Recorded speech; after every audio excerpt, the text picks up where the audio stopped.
Thanks to Airbnb, presenting sponsor of African Tech Roundup's podcast miniseries on inclusive travel and tourism, recorded at the Africa Travel Summit 2018. Visit Airbnb.com right now to discover and book unique homes, experiences, and places all over the world.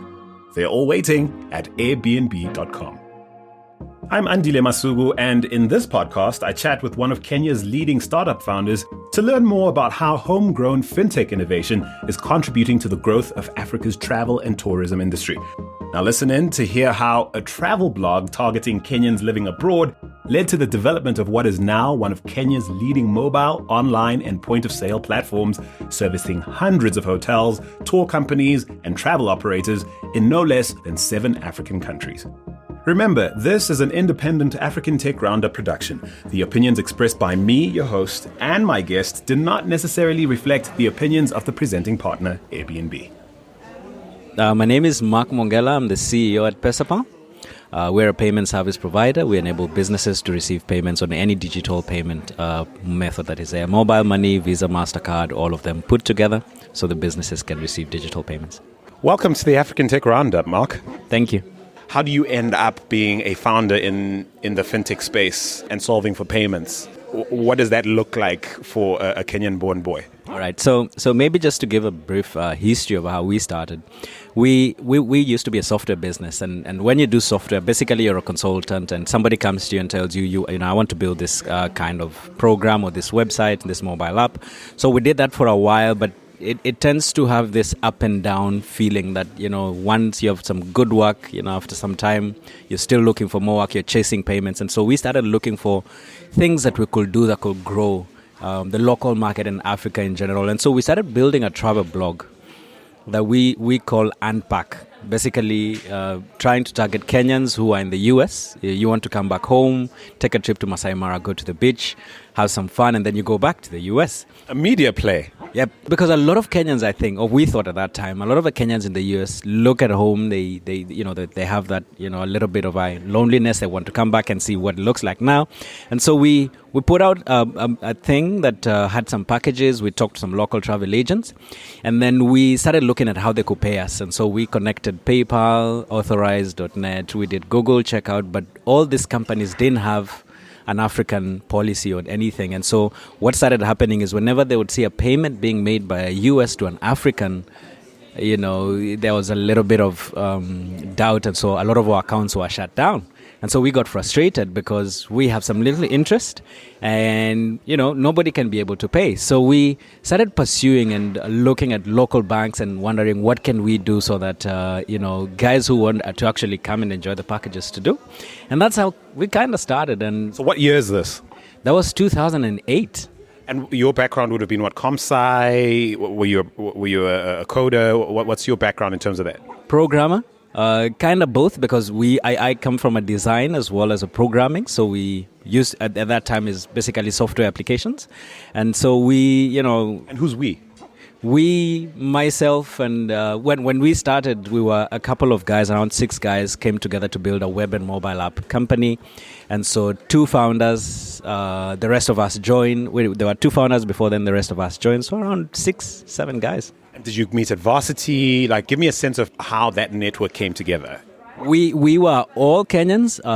Our founder, our initial founder, Augusta Liko, was in the US, and he always wanted to come home and do something. And so he, when he came back, we started with software, but he always wanted to do more, because what software ended up becoming is a lot of our work was outsourced. So really what was ending up happening is you're getting a lot of work outside, you do it, and what really just ends up is the money that you end up making. But we wanted to do more things that would impact, locally, would have impact a larger ecosystem. So, when we got together, the 6 of us, we started looking at, what we could do. Started at travel, but ended up in payments. So I want to excavate this a little more. Like when you started the blog, was it clear in your mind that it was the honey trap that would sort of set you up to do what you're doing now? Or was that the business at the time? Was that the thinking? That was the business at that time. We thought that, and we still believe that travel is this one thing that unites everyone. we think that, by the time I travel, if I can use myself as an example, when I was coming to Cape Town the first time is I try and Google everything that I can do when I'm there. And it's always scary because when I get here, I don't know, you see all these things, all these activities, cup customizations, dancing places I can go. But you're always scared because you're thinking, okay, so how do I find these things? I mean, you see them, but how do I go there? How much will I pay? So do I meet guys and do they treat me because I'm an outsider? Do I pay more? So we started as a travel. Travel was a focus for us, and we said, can we create a platform that somebody will come and experience Kenya, whatever it is that they look for. If it's a beach thing and they want to go to the beach, and while there do some kite surfing and all these things, and they get them as a package. And then you're working with a platform that puts it transparent and somebody sees this is a pricing. These are the people who are behind it, so their faces. And we still believe that is, the way to go. But payments was kind of a stumble upon. And you're looking at this going, this is nuts. Not only is it hard to find information and content on Kenya, it's nearly impossible to pay. That's actually what drove us there, because we were building and when you build the information, you really get a whole lot of wealth on what is in Kenya, what's available, and that was exciting to us. But every time somebody will look and say, okay, fine, so I want to come, I want to book, how do I get the assurance that this person who commits to this will actually come? So we ask for a deposit, and you need them to commit to it. So, at that time we didn't know how to handle an inquiry, somebody who says, I'm going to come on this day at this time, and we don't know whether you plan the whole journey and whether this person will come or not. So we started doing payments to see, can we get guys to commit a certain amount, a deposit, and, that kind of gives you the assurance the guy is coming. That's how it all started, yeah. And so at what point does the business start to move away from a travel business and become much more almost a financial services or fintech business? And talk me through the transition and perhaps the thinking of your founding team at the time. What is the discussion around, guys, this thing is changing, and how do you recognize it changing? I think it's when we started realizing there are more businesses that had the same problem like we were having. You see, at that time we were building a travel platform. But then when we looked around, other businesses, the bill payment businesses had the same problem. At that time, TV and internet was just getting into Kenya, where the pay TV guys were just getting into Kenya. And they always have this problem that a customer comes and signs up, but they need to pay that monthly. So, there's reminding the customer, but there's also ensuring the customer can pay you conveniently. So previously, if you wanted to pay for your pay TV, you'd have to leave your house. It's been disconnected, leave your house, go to the nearest shop or mall where they have, pay, and then come back. And they were all wondering, what is it that they can do to enable a customer seated watching, it disconnects and immediately pay? They're able to connect and start using. And that's just one of the use cases. There were so many. If you looked around, we looked at businesses that actually were looking at e-commerce at that time. It was early. It probably was still broken. Our physical address system in Kenya is not the best.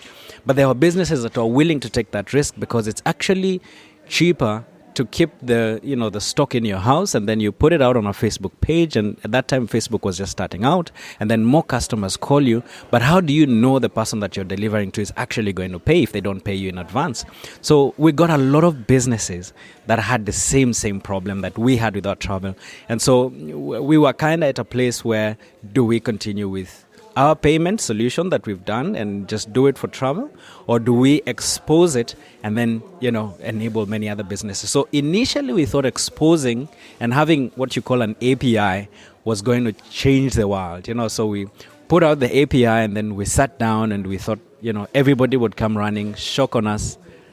Not a single business for the first 6 months touched the API. And that's when we started thinking, payment is not just about the technology. It's not about telling people there's technology for payments. It's about looking at a business, understanding what is their primary need, and then offering payments together with their primary needs. And that's what has actually grown our business to what it is. So we look at ourselves, and deep down we're a payment service provider. But really what our business is looking at solutions that enable a business to meet their primary need. So if you talk about hotels who had the same problem that we have, we give hotels free booking engines and tell them, look, put it on your website. A customer will come, check, see availability, see the rates, book, and pay.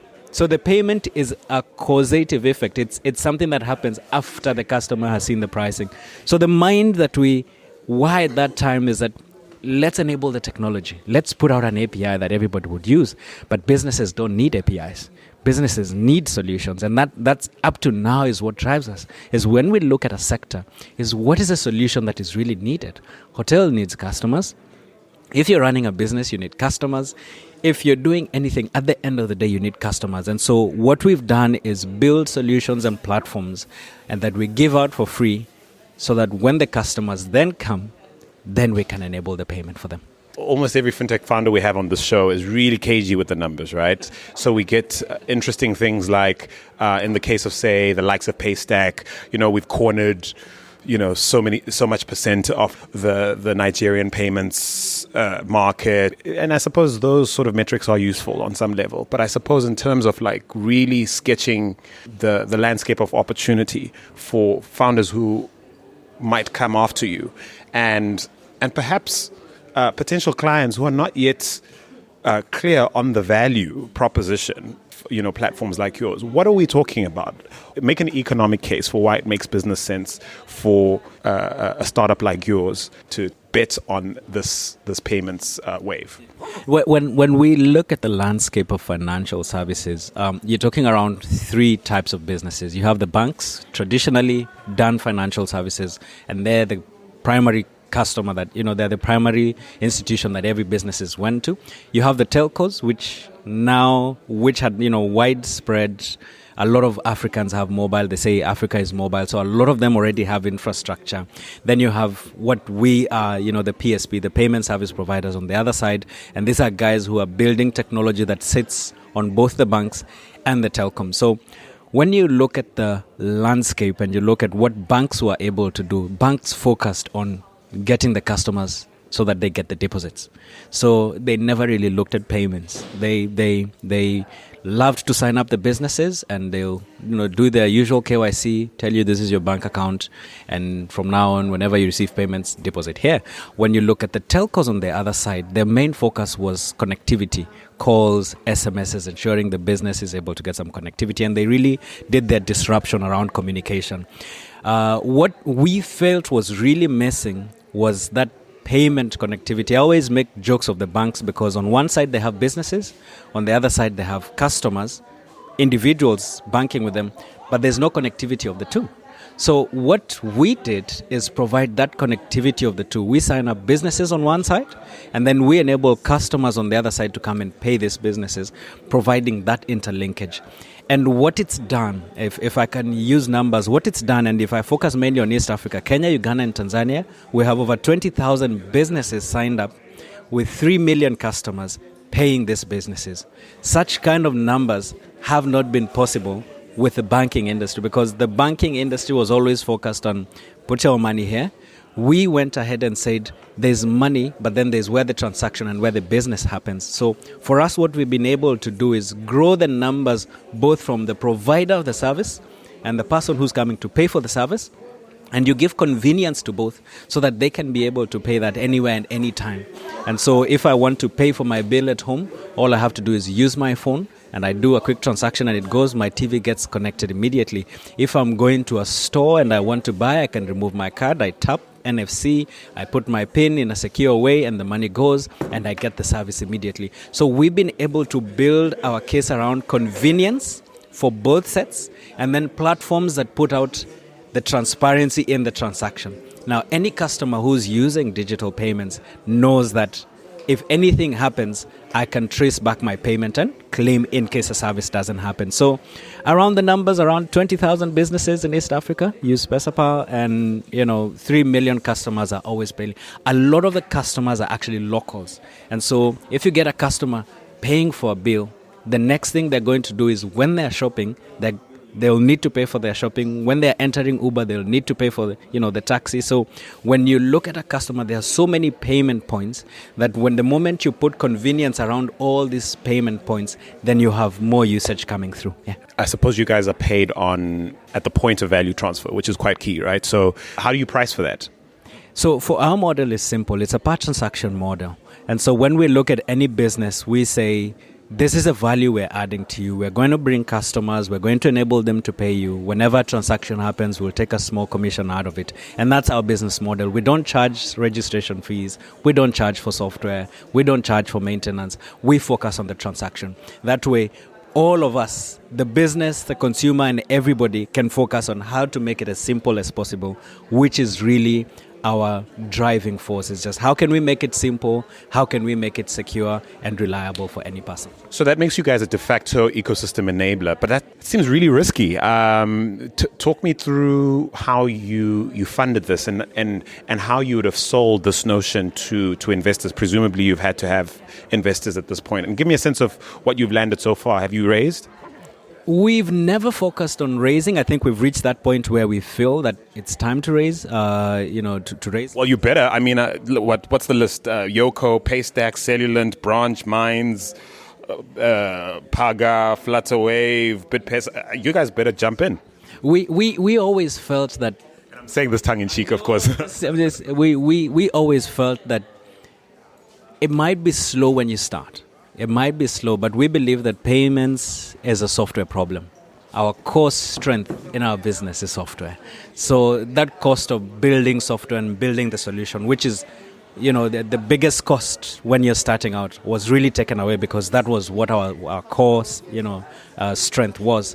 And so at the beginning we said, let's find the problem. Let's solve it in such a simple way that next time a South African chooses to travel to Nairobi, they don't have to think, do I change the money in the airport where I'm traveling from? Or when I land, do I need dollars? Do I need Kenyan shillings? All you need is your card. You walk in, you tap, you go to a curio shop, you like what you need, you pick 3, 4, you tap, you move on.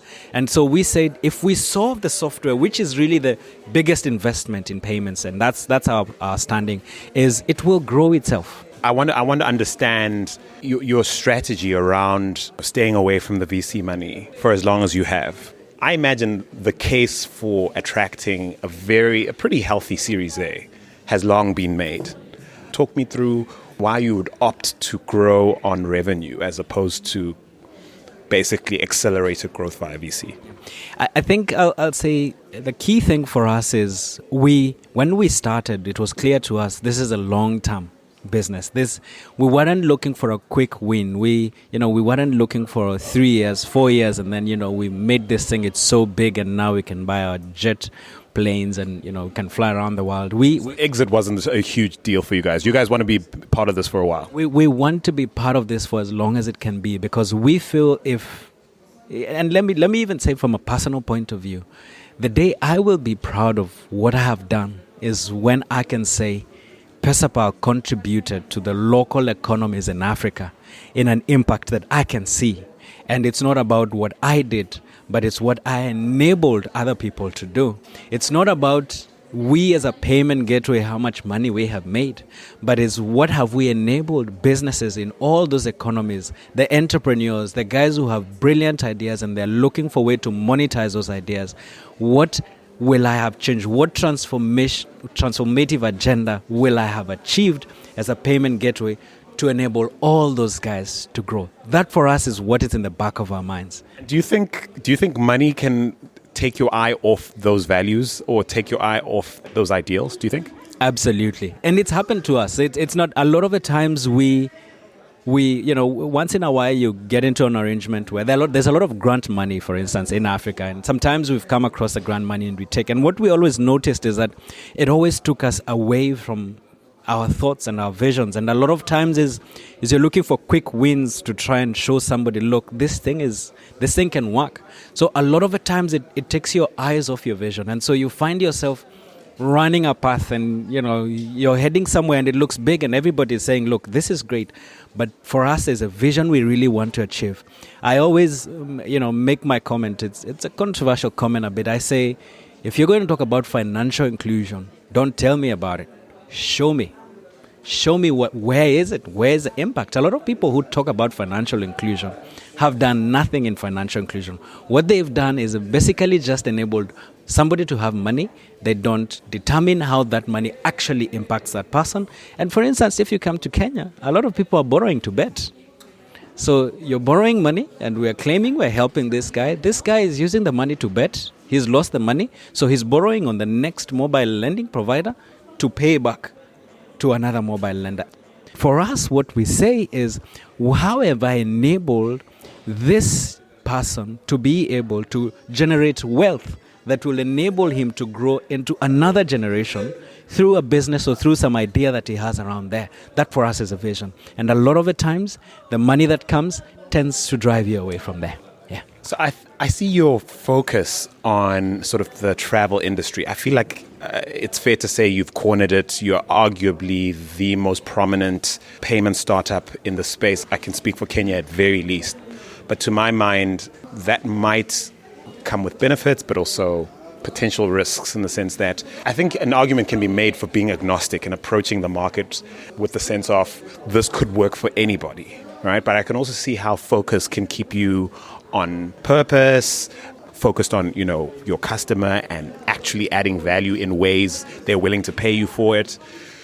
But give me a sense of, why travel, and why the continued focus on travel, at least as far as I can tell. Perhaps you guys are growing in other areas and I'm not aware of it. But why travel, and how do you think about your service applying to the rest of the market or to other sectors? If I can take that from a bit far, once when we went to the coastal area in Mombasa, we found a lot of people who've come from international markets. They come and they love Mombasa, and they decide they're going to set up a nice boutique hotel. Beautiful rooms, lovely swimming pool, great environment because the beach is there. And I remember the first time I met one, it was during the turbulent time. We had, travel advisories. And I met this guy, him and his wife came together, put together a boutique hotel. It was doing very well, and then suddenly dried up. And I remember walking into his property, and while we were waiting to meet him, we noticed he was walking around switching off the lights. And when he finally came and he said, the electricity bill is off the place, I have to make sure the lights are switched off. And I tried to put myself in his shoes. This guy has spent probably all his savings putting up the boutique hotel, something that he will see it off his retirement, and probably, even if it's a hobby, this is his life now. And while you're seated there and you're selling to him a service, you want to ask yourself, truly, if I'm going to come and offer this guy a service, it really has to make sense to him from a point of view where this is all his investment. So what will I do that will actually be so transformative for him that he will stop looking at me as a vendor, as a provider, but as a partner who stood with him at the time when he really, really needed, for his business to make sense. And so when we looked at travel, and that's generally what we think is that at the end of the day, the owner, the person who has spent a lot of time putting up whatever it is, whether it's a lodge, a big hotel, a 5-star, that person deserves the win. It's not me. It's not anybody else who sits in between the chain. It's not the travel agents. It's not the tour. It's not the middleman. That's the person who deserves really the largest portion of returns. We're taking a quick break to thank the presenting sponsor for this series, Airbnb. Now, can you imagine a world without travel? We certainly can't. And that's why at African Tech Roundup, we reckon that the opportunity to travel and experience everything our world has to offer should be something everyone can enjoy. Airbnb happens to think so too.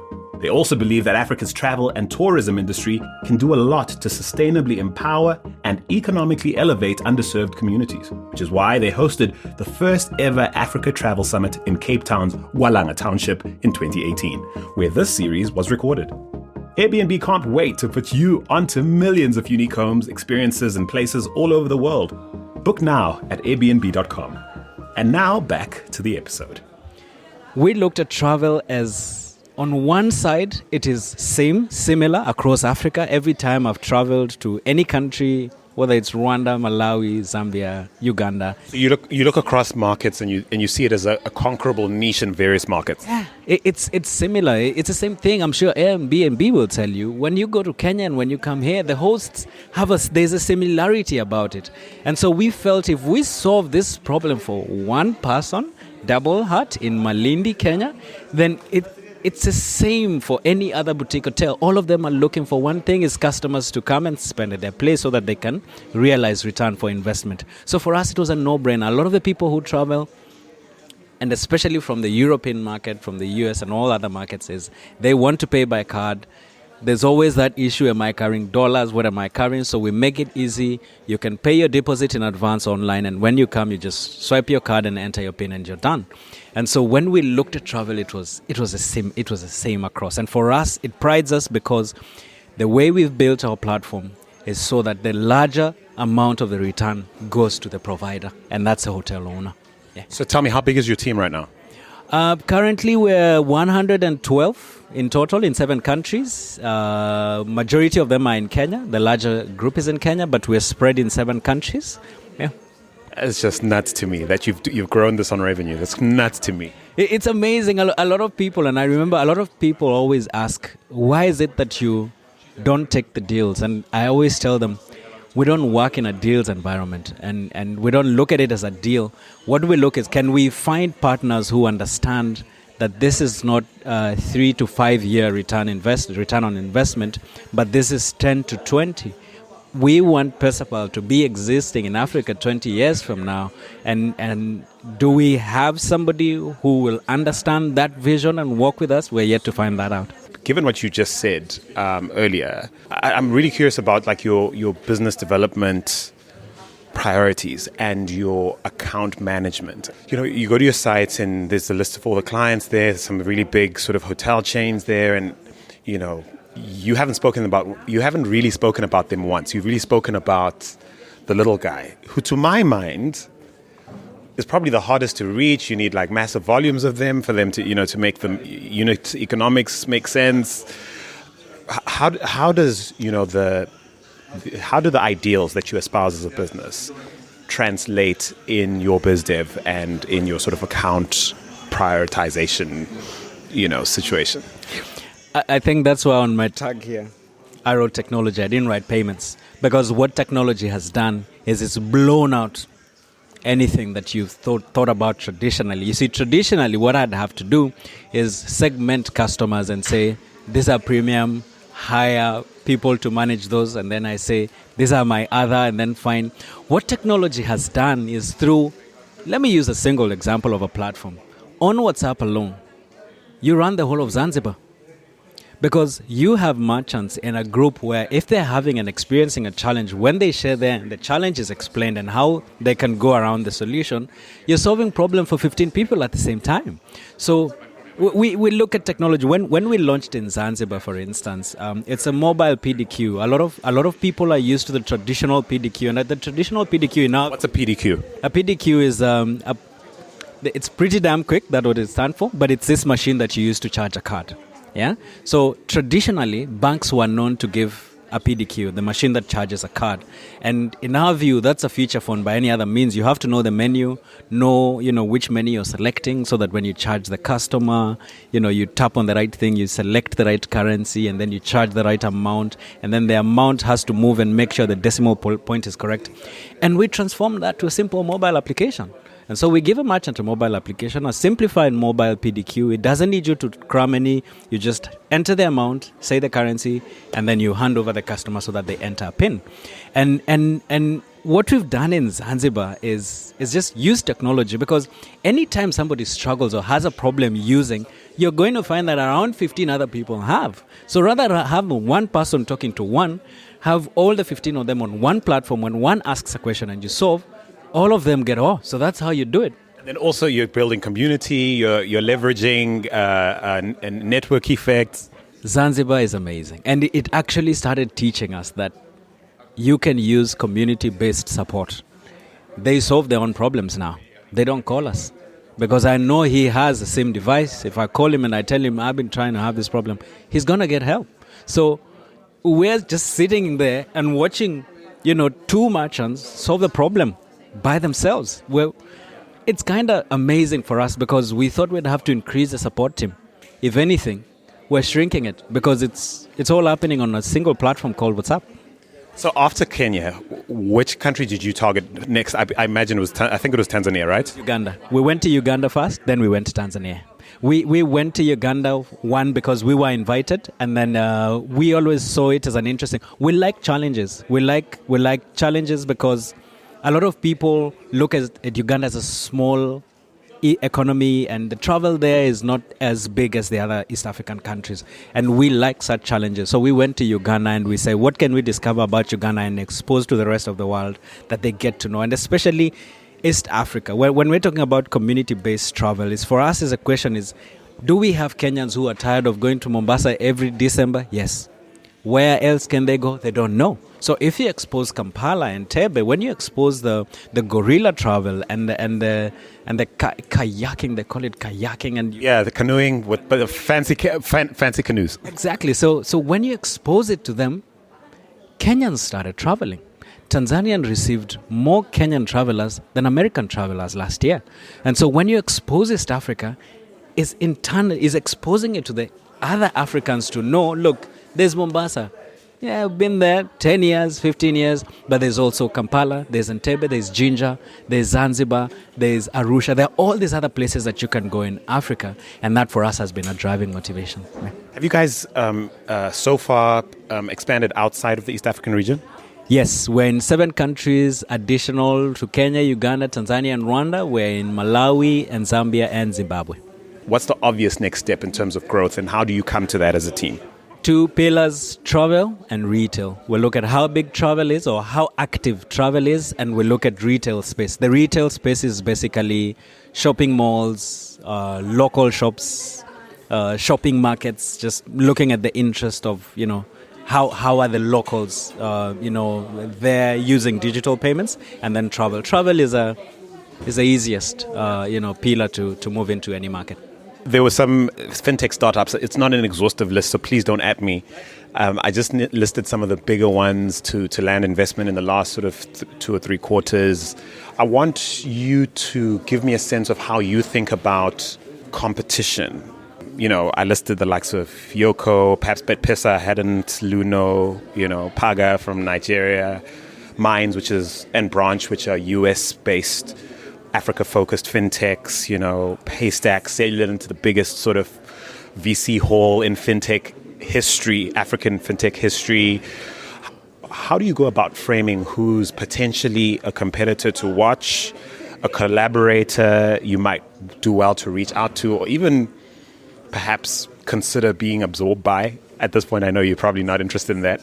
But also, how do you survey your landscape in that regard? I think this is interesting. I had this conversation today morning earlier with a different gentleman, because he really wanted to know, what are we doing to bring out our brand in the investment space. And because a lot of the times people hear Pesapal, they hear from somebody else that it's a big organization and you're doing big things. But then when we look at investment, you're nowhere. A lot of the VCs are talking about other businesses.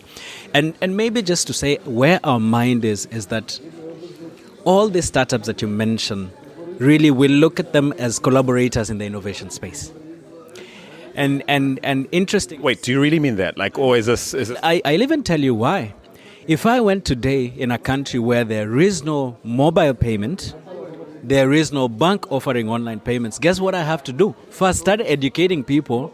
Hello, this is mobile payment, this is how it works. This is online payments, this is how it works. I'm not selling yet. What I'm doing is educating people. Then now start spending time on, okay, fine. Now that you understand online payment, this is how people can pay you. Once they understand, so I'll have to do such intensive market development so that they can even start using the service. But if I go to a market like South Africa, where Yoko has been, people know what this is. So I can immediately hit the ground and start issuing a solution, right? So we look at them on one side. These are collaborators in the innovation space. The more we are, the more people become aware. Africa is so large, is so large. The list that you have is so small. the space is. I've left off like at least 80 other fintechs. But there's so many countries, there's so many jurisdictions, there's so much opportunity, there's so many sectors that are yet untapped. I know this week there's a conference happening in Kenya about renewable energy, totally untouched. Probably the only people you've had do that is M-Kopo. They're doing solar panel. But there's so much opportunity that the more of those businesses exist, the more we can spy each other to actually solve problems. And that's on one side, looking at them. On the other side, when you talk about competition, for us, what we always ask ourselves is, are we solving problems? Because we believe that as long as we are solving problems, there's always going to be space for more. And so if we have 5, 6, 7 companies doing the same thing, that's okay. As long as we're solving a problem in that space, there's always going to be space for everybody. If I go to a market, I can choose to sell different fruits, or I can still sell the same fruits. I believe we'll still get customers. So for us, as long as we're solving problems, I know we'll get customers. And do you think is there a land grab perhaps for like the larger accounts, the big name brands that can deliver, volumes, quite quickly if you bring them online? Is the biz dev around that different perhaps to, landing a grassroots, perhaps much smaller SME? Absolutely, because the bigger businesses have, a lot of them you'll find they even have technical departments, e-commerce departments. A lot of the high-end hotels, 5-star hotels have an e-commerce department. So you're talking to a team that is well-versed, well-aware. And so the sales cycle is much shorter, very targeted, very focused. You're talking about the solution. Vis-a-vis the example I gave you of a gentleman in, running a boutique, he runs it with his wife. So they don't know technology. They probably know Booking.com because they've had it, while they were in the Europe market. So you have to spend more time explaining to them the whole spectra and where you play. So by the time you convert that customer, it's going to take around 6 months. And by the time they realize value, it's going to take a year. So the smaller guys who you need, many of them, you're going to spend a lot of time there trying to realize fruit. First is explaining to them, developing their minds and understanding around technology, removing the barrier that they feel that this is it's a set for a different kind of people. To this technology is not about me providing it to you. It's just about you using it so that you're able to realize more out of what you're doing. So we spend more time on the smaller guys, but for us, it gives us more pride because that's really what our business is.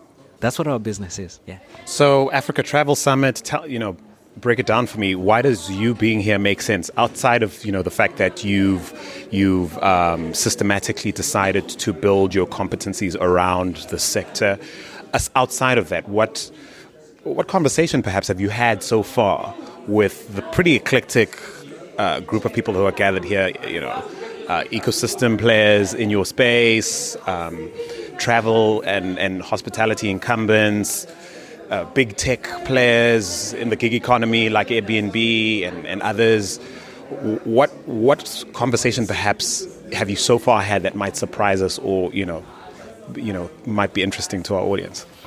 I think I'll start by saying the first time I heard about the summit, I Googled Airbnb, the brand, to know what they were about. Then I found this guy who has explained it pretty interestingly. He's actually broken down how the Airbnb logo was put together, and it has a symbol of people.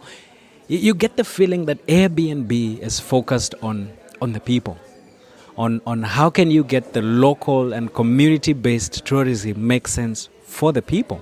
And it really aligns with what we are trying to do. A lot of the times somebody might look at our business and think serving the 5-star hotels is a desire we have, which we do because technology enables us to do. But also, it helps with that whole revenue thing. You guys are self-funding. It also brings the food on the table. But we look on the long term. Community-based tourism is going to be this sustainable, long-term growth that's going to impact any person who has taken the time to invest in whatever it is that they have, whether it's a talent they have, whether it's a small space that they've taken and chosen to invest in it, is what community-based tourism is going to do is impact and enable all those guys to be exposed to the whole world. And when the next time somebody is booking, they don't have to go to a travel agent. I'm going to look up online. I'm going to see all these things I'm going to do. I'm going to plan my own itinerary, do my day 1, day 2, day 3, day 4. I put my deposit. I show up. I experience. I love it. I tell all my friends, and it goes out to this viral spread that's really going to change the world. All we want to do is ensure, as all that is happening, we enable it, really at no cost as far as technology is concerned, and that's why we're here, and we're really enjoying it. I've met so many people with interesting solutions I've never thought about. I met some guys who are building content, virtual reality content, and so I could be doing my shopping, I'm downloading content on my phone that I get to experience what Cape Town looks like, and so it even excites me more. Before I get there, I get to see how it is, and to me that's really what is exciting, is to see what technology is actually changing in the travel space with things that we had, because virtual reality, augmented reality is not new, but seeing how it's now being used for travel is really exciting to me, and that is one thing that I've really, really come to like about the summit. This has been a really fascinating discussion. I'm so glad I was able to catch up with you. We wish you all the very best. Welcome to the African Tech Roundup Village. When we're in your neck of the woods, there's no doubt. Give me a shout out now. Make sure that I take you around. We're the only city in Africa with a national park right there. This is Nairobi, right? Yep, that's Nairobi, Kenya. Yeah, that's pretty dope. Look, I mean, we've got Harare, but we don't have a national park up in our city. That's okay. We'll welcome you to Nairobi, and please, when you're there, give me a shout out, and we'll have a lot of fun when you're there. Fantastic. Thanks so much.